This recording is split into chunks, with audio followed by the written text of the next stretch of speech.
তুমি সবসময় ঘরটাকে এরকম অগোছালো কেন করে রাখো? বিরক্তি লেগে যাচ্ছে এই ঘর পরিষ্কার করতে করতে। কাজের লোক নই আমি। তুমি করো, এগুলো আমার কাজ নয়। সারাদিনে আমি কি কি করি তোমার কোনো আইডিয়া আছে? কি করো শুনি? ঘর পরিষ্কারের জন্য লোক আছে, রান্নার জন্য লোক আছে, আর ব্যবহারটা এমন করছো যেন ঘরের সমস্ত কাজ তুমি করো, সমস্ত টাকাটা তুমিই বিয়ার করো। অসহ্যকর।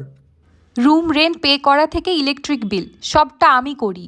তুমি লাঞ্চে কি নিয়ে যাবে সেটা প্যাক আমি করি। এই পুরো ঘরটাকে আমি সামলাই। তো তুমি আমাকে শোনাচ্ছ কেন? আমার জন্য তুমি কি করো? আর সংসারে কন্ট্রিবিউশন না আমি তোমার থেকে অনেক বেশি করি।